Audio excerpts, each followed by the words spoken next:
많은 분들이 성인이라면, 어른이라면 당연히 이것쯤은 지켜야 하는 것 아니냐고 생각하시겠지만, 현실에서는 나이가 들면서도 미처 깨닫지 못하거나 무심코 반복하는 잘못된 습관들이 있습니다. 특히 다산 정약용 선생의 삶과 그래서 엿볼 수 있는 인생 조언들을 기준 삼아 이런 행동들이 연륜 있는 어른의 모습과 어울리지 않고 오히려 주변 사람들에게 실망과 거부감을 주는지 살펴보고자 합니다.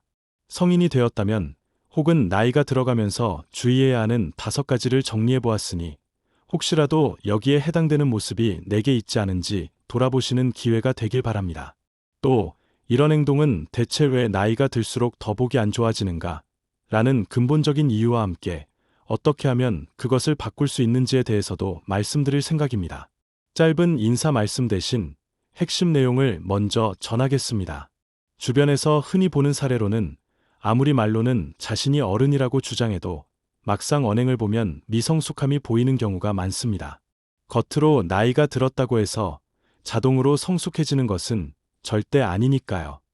이번 영상을 통해 나이가 들면서 점점 더 우아하고 성숙한 모습을 갖춰나가려면 어떤 점에 유의해야 하는지를 함께 생각해 보도록 합시다.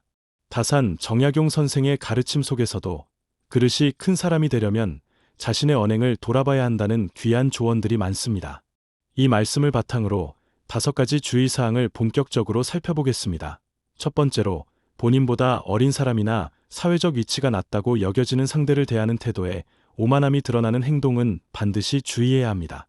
나이가 들수록 혹은 일정 지위에 오를수록 자신보다 젊거나 지위가 낮은 이들을 자연히 대하게 됩니다. 문제는 이때 나는 이제 어른이니까 혹은 더 높은 자리에 있으니까 상대방이 내 말을 다 들어야 해라는 태도가 몸에 배어나오면 보는 사람 입장에서 굉장히 보기 안 좋고 진정한 존경심을 얻지 못하게 된다는 점입니다. 다산 정약용 선생은 관직 경험과 유배 생활을 통해 다양한 계층의 사람을 접했습니다. 그리고 여러 글에서 관직이 높고 나이가 많다고 해서 덕이 저절로 생기는 건 아니다. 오히려 어릴 때의 겸손함을 나이 들어서까지 지키는 게 참된 인품이다. 라는 취지를 강조했습니다. 실제로 나이 들고 권위가 생기면 자신이 모르는 것을 배우는 일에 주저하거나 상대를 얕잡아보는 언행을 취하기 쉬워집니다. 예컨대 직장에서 신입사원이나 후배를 대할 때 내가 다 겪어봤어. 너는 아직 멀었어 라는 말로 일축하거나 그들의 의견을 무시하는 습관이 생기는 것이죠. 이 모습은 주변에게 좋지 않은 인상을 심어줍니다. 처음에는 그저 그래, 한두 번쯤 잔소리는 할 수 있지로 넘어갈 수 있지만 그것이 누적되면 저 사람은 왜 저렇게 자기 지위를 방패 삼아 함부로 대하지? 라는 반감이 생기게 됩니다. 나이가 들수록 오히려 어린 세대나 후배들에게 겸손하게 배우는 자세를 취하는 이들을 보면 사람들이 와, 진짜 멋있다. 존경스럽다 라고 느끼잖아요. 반면 자기 경험만 내세우고 후배들이 하는 일을 하찮게 여기거나 자신이 모르는 분야에 대해서도 함부로 판단해버리면 그것은 그 사람의 품격을 떨어뜨리는 지름길입니다. 옛말에 아랫사람이 윗사람을 공경하는 것은 두려워서가 아니라 윗사람이 먼저 아랫사람을 배려하고 존중할 때 생기는 감정이라고 했습니다. 다산 정약용 선생도 이와 비슷하게 참된 지도자는 스스로 낮추고 아랫사람을 대함에 있어서 자신을 다스리는 마음가짐이 필요하다고 역설했습니다. 아무리 명석하고 지식이 많은 어른이라 해도 함부로 상대를 깎아내리거나 화만 내면 진정한 존경심이 아니라 공포심이나 피하고 싶은 마음만을 유발하게 됩니다. 특히 오늘날처럼 세대 차이가 급격히 벌어지는 시대에는 젊은 세대가 가진 역량을 인정하고 거기서 배우려는 태도가 필수입니다. 이것이 결여되면 나이가 들면서 점점 더 보기 불편한 인물이 되어버리고 주변의 사람이 남지 않게 되죠. 그래서 첫 번째 행동, 어린 사람을 대함에 있어 지나친 오만함과 내가 다 옳다는 독서는 나이가 들수록 더욱 보기 싫어지는 전형적인 패턴입니다. 겉으로는 내가 더 많은 걸 알아라고 말하지만 정작 시대가 바뀌어 잘 모르는 분야에 대해서는 배우려 들지 않는 모습이 진짜 어른으로서의 모습과는 한참 거리가 있기 때문입니다. 이를 피하기 위해서는 늘 내가 모르는 것도 많다. 신세대나 후배들에게도 배울 점이 있다는 열린 자세를 잊지 말아야 합니다. 다산 정약용의 공부법을 생각해보면 그는 여러 종류의 책과 지식인을 접하면서도 끊임없이 질문하고 배우려 했습니다. 관직에 오르고 유배를 당하기 전, 그리고 유배를 푼 이후까지도 결코 학습을 멈추지 않았죠. 이처럼 나이가 들수록 꾸준히 배우려는 자세를 유지해야 오히려 젊은이들과 대등하게 소통할 수 있고 진정한 어른다운 위엄이 생기게 됩니다. 두 번째로, 사소한 감정을 이기지 못하고 주변의 분노를 표출하거나 쉽게 짜증을 내는 행동이 있습니다. 나이가 들면 불현듯 몸이 예전 같지 않아 피곤해지고 일이나 건강 문제로 스트레스가 쌓이기도 쉽습니다. 그럴 때 주변 사람들에게, 특히 가까운 가족이나 부하 직원, 혹은 약자인 사람들에게 함부로 화를 내는 습관이 생기면 나이가 들수록 그 모습이 더욱 추하게 보일 수 있습니다. 다산 정약용 선생은 많은 편지와 문헌에서 화를 다스리는 법을 가르치며 화를 품어도 유를 잃지 않는 것이 진정한 대인의 태도라고 했습니다. 이는 곧 감정이 일어나는 걸 막을 수는 없지만 그 감정을 어떻게 처리하느냐가 어른의 품격을 결정한다는 뜻이지요. 예를 들어 몸이 예전 같지 않아 피곤하다고 해서 주변 사람들에게 짜증을 부리거나 조금만 계획이 어긋나도 격하게 화를 내는 경우가 있습니다. 젊은 시절에는 저 사람은 성격이 급하네 정도로 넘어갈 수 있지만 연륜이 쌓인 사람이라면 마땅히 감정을 성숙하게 다스릴 수 있어야 하거든요. 만약 그렇지 못하면 나이가 들어도 저렇게밖에 못하나? 오히려 철이 덜 들었나? 하는 비판을 받기 쉽습니다. 이것이 바로 나이 들어서도 화 조절이 안 되는 모습이 보기 안 좋은 이유입니다. 더욱이 나이가 들면서 자주 짜증을 내면 가정에서 자녀나 배우자에게 상처를 주기 쉽고 직장 동료나 후배들도 마음을 닫아버립니다. 결과적으로 주변에 남는 건 어색함과 불신, 그리고 저 사람은 괜히 걸핏하면 화를 내니까 피해야 해라는 회피 심리뿐입니다. 오히려 사람들에게 인정받으려면 힘들고 스트레스가 큰 상황에서도 차분하게 상황을 정리하고 감정을 조절할 수 있는 태도가 필요합니다. 신체적으로나 심리적으로 불편감이 커지면 그것을 관리하기 위해 운동을 하거나 취미생활로 스트레스를 풀거나 명상이나 종교적 수양을 통해 마음을 다독일 수 있습니다. 다산 선생도 유배 시절에 극심한 외로움과 답답함을 느꼈지만 책을 쓰거나 자연과 교감하며 마음의 평정심을 찾으려 노력했습니다. 화를 내기보다 깨달음을 얻으려 노력했다는 표현이 맞을 것입니다. 나이가 들수록 화를 다스리지 못하면 실제로 건강에도 해롭습니다. 혈압이 오르거나 심장에 부담이 가서 병이 생길 수도 있으니까요. 따라서 두 번째로 꼭 피해야 할 행동은 사소한 일에도 쉽게 분노하고 짜증을 내는 습관입니다.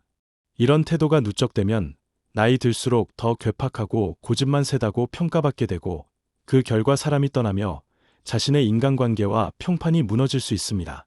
세 번째로, 타인의 공로를 제대로 인정하지 않고 본인의 성과나 업적만 부각하려 하는 행동을 꼽을 수 있습니다. 이것은 젊은 시절부터 나타날 수 있지만 나이가 들면서 더욱 두드러져 보기 안 좋아지는 경우가 많습니다. 나는 이렇게 열심히 살아왔으니 내가 최고야라든가 내가 전부 해냈는데 너희는 별것 없지 않느냐라는 식의 태도 말입니다. 물론 어른이 되었고 사회나 가정에서 일정 성과를 낸 사람들은 어느 정도 자부심을 가질 수 있습니다.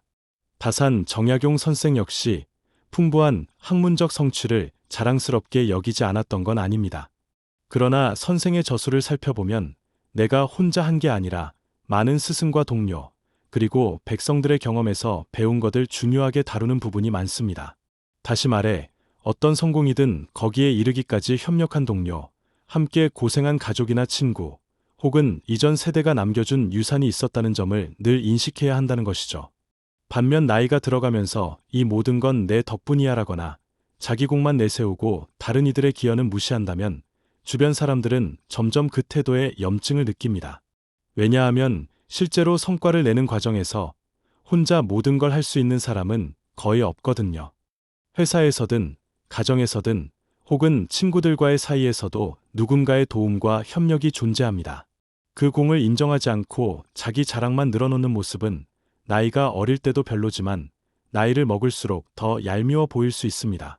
특히 가족의 경우, 예를 들어 부모가 내가 너를 어떻게 키웠는데 전부 내 덕이지 라고 말하면 자녀 입장에서는 심한 부담과 압박을 느낄 수 있습니다.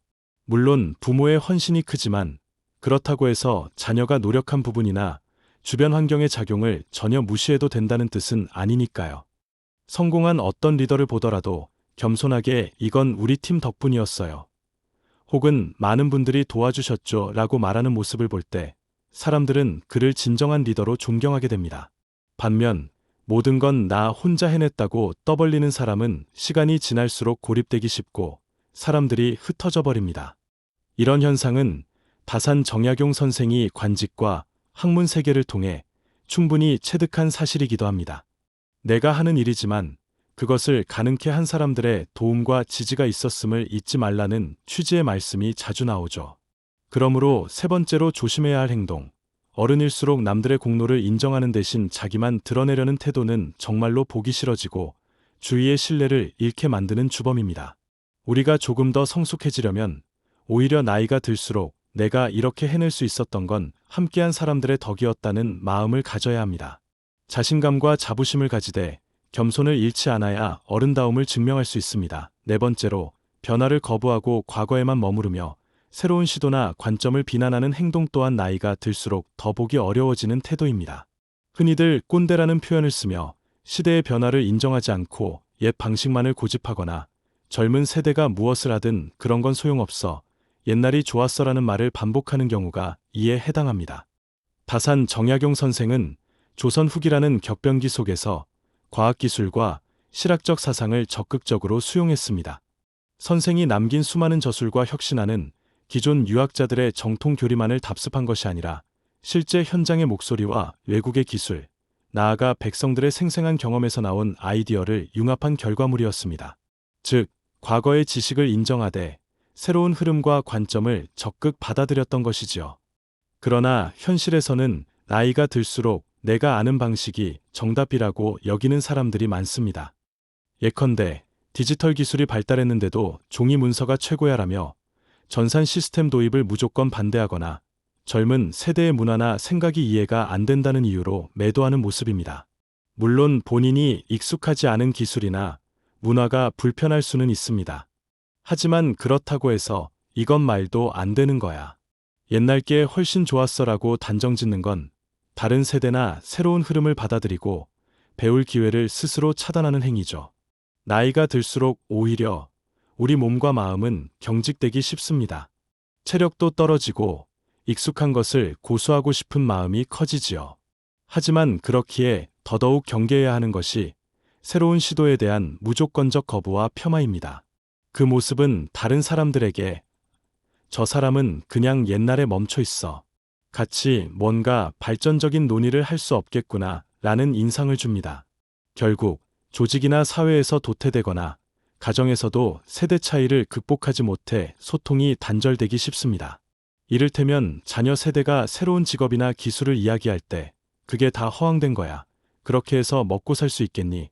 라는 반응만을 보인다면 자녀는 속으로 어차피 대화가 안 되니까 아무 말도 하지 말아야지라는 생각을 품게 됩니다. 이때부터는 부모 자식 간의 소통이 점점 끊어져 나가게 되죠. 요즘은 기술 변화 속도가 매우 빠르기 때문에 젊은 사람들에게 배우는 태도가 필수라고 합니다. 다산 정약용 선생이 만약 살아계신다면 분명히 새로운 것을 배우는데 늦음이 어디 있겠느냐. 중요한 것은 배울 의지와 자세다라고 말씀하시리라 생각합니다. 따라서 네 번째로 피해야 할 행동은 과거와 익숙함에만 집착하고 새로운 시도를 비난하며 변화에 적응하기를 거부하는 태도입니다. 이 모습이 나이 들수록 더 눈에 띄고 주변 사람들이 안타까워하거나 답답해하는 원인이 됩니다. 시간이 흘러도 변화를 받아들이고 배우려 하는 태도가 성숙하고 유연한 어른의 모습임을 잊지 않아야 하겠습니다. 다섯 번째로 뒷담화나 험담, 지나친 참견 같은 부정적 언어 습관은 나이가 들수록 더욱 보기 안 좋아지는 대표적인 행동입니다. 어느 모임에서든 나이가 많고 경험이 많다는 이유로 다른 사람들의 사생활이나 실수를 들춰내며 뒷말을 하는 경우를 흔히 봅니다. 예컨대 저 사람은 말이야 옛날부터 문제가 많았지라든가 그 집 애들은 교육을 똑바로 못 받았어 하는 식으로 본인에게 직접 말하기 어려운 내용을 여기저기 퍼뜨리는 행동 말입니다. 다산 정약용 선생은 여러 편지에서 사람의 단점을 논하거나 험담으로 쾌감을 얻는 일은 군자의 도리에 어긋난다고 강하게 지적했습니다. 또한 누가 어떤 잘못을 했든 그것을 올바르게 바로잡아주려면 당사자에게 직접 말하라.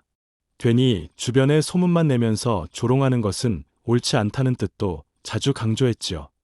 그런데 일부 어른들은 세월이 흐르면서 자신이 겪은 경험을 늘어놓는 과정에서 자연히 뒷사람 험담하기를 습관으로 여겨버리는 경향이 있습니다. 내가 다 알아봤는데 저 사람은 예전에도 실수가 많았어라든가 그 집안 내력은 원래 그렇다더라 같은 식으로 확인되지 않은 풍문까지 덧붙여서 말을 전하기도 합니다. 나이가 어릴 땐 이런 행동이 그저 가십거리 좋아하는 사람 정도로 치부될 수 있으나 나이 든 사람에게서 이런 모습을 보면 더 실망스럽게 느껴집니다. 왜냐하면 어른이라면 적어도 다른 사람의 사생활이나 약점을 굳이 퍼뜨리는 태도를 자제하고 더 나은 방향으로 지도하거나 조언해야 할 책임이 있다고 여기기 때문이죠. 그리고 험담을 일삼는 사람 곁에는 결국 진정한 친구가 남지 않습니다. 모두가 저 사람은 언제 내 험담을 할지 몰라 하는 경계심을 품게 되니까요. 더구나 말이 가진 파급력은 생각보다 큽니다. 작은 비난 한마디가 다른 사람에게는 커다란 상처가 될 수 있고 근거 없는 소문이 누군가의 인생을 해칠 수도 있습니다. 나이가 들수록 타인을 함부로 논하는 대신 오히려 내가 할 수 있는 조언이나 도움은 무엇인가? 혹은 침묵해야 할 순간이 아닐까? 를 고민하는 편이 훨씬 성숙한 자세가 아닐까요? 다산 정약용 선생은 말은 날개가 없으나 그 파장은 천리를 간다는 격언의 중요성을 역설하며 말 한마디가 얼마나 큰 결과를 불러올 수 있는지 늘 상기해야 한다고 강조했습니다. 그러므로 다섯 번째로 피해야 할 행동, 뒷담화나 험담, 지나친 참견은 나이가 들수록 더욱 주변에 해를 끼치고 자신의 품격을 떨어뜨리는 주된 원인이 됩니다. 이 다섯 가지를 정리해보자면 첫째는 어린 사람이나 지위가 낮은 사람을 무시하고 오만하게 대하는 태도, 둘째는 사소한 감정 조절에 실패하여 쉽게 화내고 짜증내는 습관, 셋째는 다른 이들의 공로를 인정하지 않고 자기 공만 부각하려는 독선적 자세, 넷째는 변화와 새로운 시도를 무조건 거부하고 과거에만 머무르려는 태도, 다섯째는 뒷담화나 험담, 지나친 참견으로 말의 폐해를 일으키는 행동입니다. 흔히 이런 말이 있지요. 나이가 드는 것은 누구에게나 주어지지만 성숙은 아무에게나 주어지지 않는다. 나이는 자연스럽게 먹지만 그와 함께 진정한 어른으로서 존중받기 위해서는 많은 노력과 자기 성찰이 필요합니다. 다산 정약용 선생은 조선 후기라는 어려운 시대를 살며 관직과 유배 생활을 반복하면서도 자신의 학문과 인품을 한 단계씩 끌어올렸습니다. 그리고 그중 상당 부분은 내가 타인을 어떻게 대해야 하는가, 새로운 지식을 어떻게 받아들여야 하는가, 말은 어떻게 해야 옳은가 등의 고민을 깊이 파고드는 과정에서 이루어졌음을 우리는 알 수 있습니다. 그런 배움과 성찰이 쌓여서 훗날 사람들은 다산을 위대한 학자이자 실학자로 기억하게 된 것이지요. 이를 현대적으로 해석해보자면 나이가 들어감에 따라 자연스레 지혜가 축적되는 건 사실이지만 그 지혜가 긍정적으로 발휘되려면 적절한 태도와 자기점검이 필수적이라는 뜻입니다.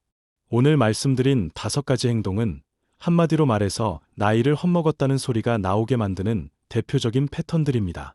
그러나 동시에 이 다섯 가지를 반대로 실천한다면, 즉 젊은 사람을 존중하고 감정을 잘 조절하며 다른 이들의 공로를 인정하고 새로운 변화를 받아들이고 함부로 험담하지 않는다면 나이가 들수록 주변에서 더 큰 신뢰와 존경을 받는 어른이 될 수 있다는 뜻이기도 합니다.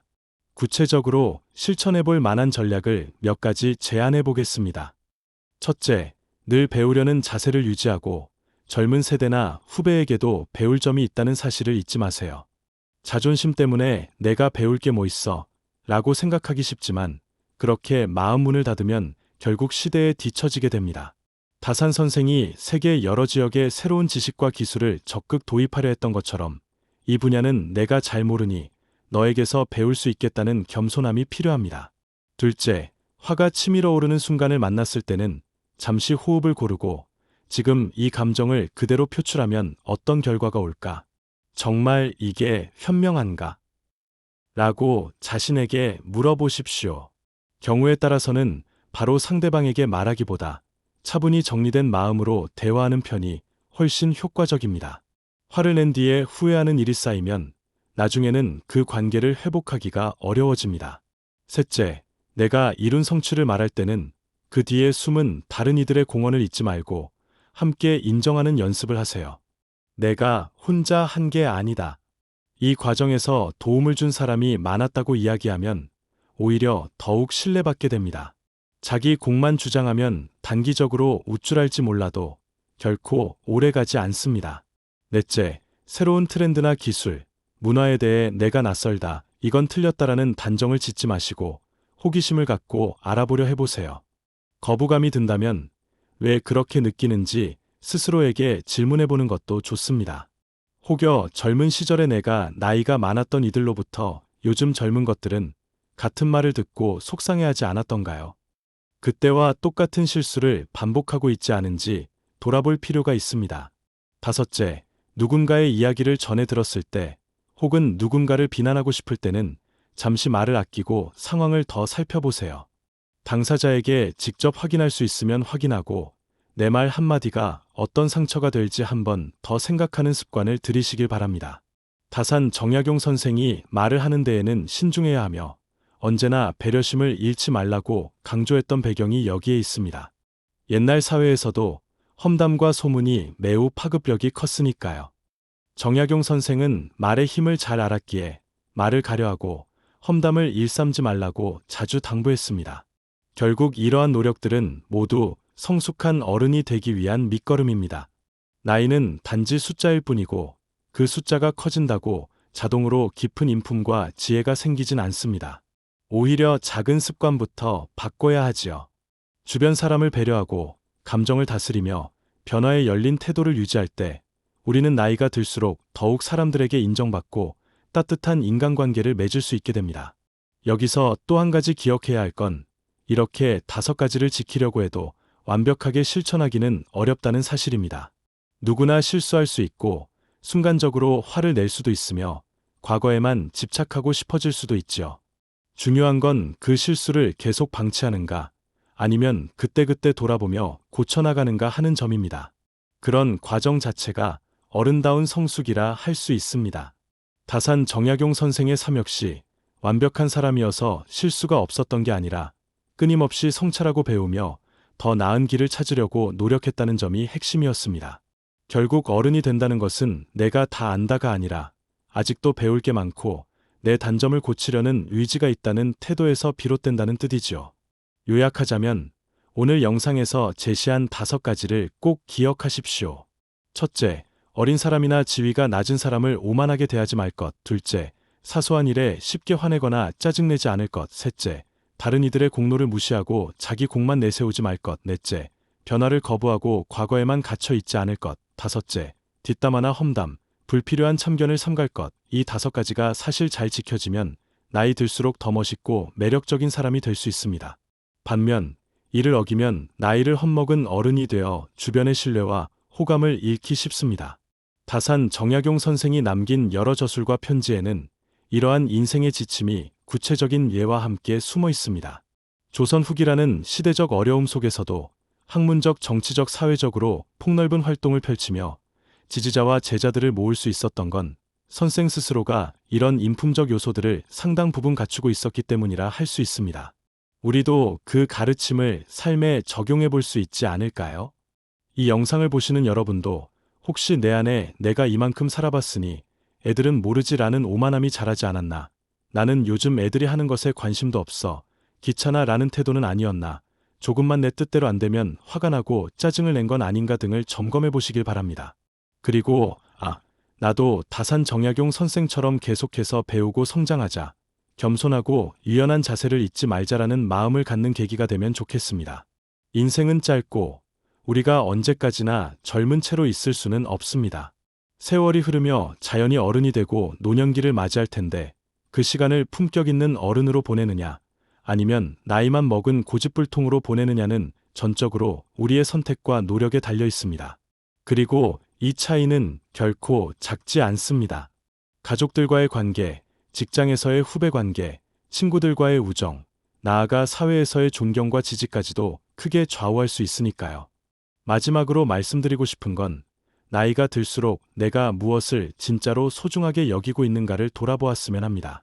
단순히 사회적 성공이나 재산을 지키는 것만이 아니라 인생 후반부에 이르러 돌이켜보았을 때 참 잘 살았구나, 사람들에게도 좋은 영향력을 줬구나 하고 만족할 수 있으려면 결국 오늘 언급한 5가지를 반대로 지키는 태도가 필요하다는 것이지요. 나이가 들수록 주변 사람들이 떠나지 않고 오히려 믿고 의지하는 사람이 되려면 겸손함과 관용, 그리고 새로움을 받아들이는 열린 마음이 중요한 열쇠가 됩니다. 다산 정약용 선생의 생애와 가르침이 우리에게 어떻게 나이 들어갈 것인가에 대한 훌륭한 길잡이가 되어줄 거라 믿습니다. 오늘 내용을 요약하자면 나이 들수록 조심해야 할 5가지를 살펴보았고, 그것을 경계함으로써 진정한 어른으로 거듭날 수 있다는 메시지였습니다. 모두가 매일 조금씩 실천해 나가면서 스스로의 언행을 점검해 보길 권해드립니다. 그리고 혹시 이미 습관처럼 굳어진 부분이 있다면 다소 힘들겠지만 의식적으로 노력해 보시면 분명 달라진 모습을 발견하실 수 있을 겁니다. 지금까지 성인이 되었으면 꼭 주의해야 할 5가지. 왜 나이가 들수록 이런 행동이 더욱 보기 싫어지는가 라는 주제로 이야기해 보았습니다. 부디 이 영상이 작은 참고가 되어 더 많은 분들이 다산 정약용 선생의 통찰을 자신의 삶에 적용해 보실 수 있으면 좋겠습니다. 앞으로도 계속해서 삶을 성찰하고 성숙한 인간관계와 태도를 형성하는데 도움이 될 만한 이야기들을 전해드리겠습니다. 구독하시면 이러한 콘텐츠들을 놓치지 않고 받아보실 수 있으니 많은 관심 부탁드립니다. 오늘 영상이 도움되셨다면 구독과 좋아요 부탁드립니다. 다음 영상에서 다시 만나요.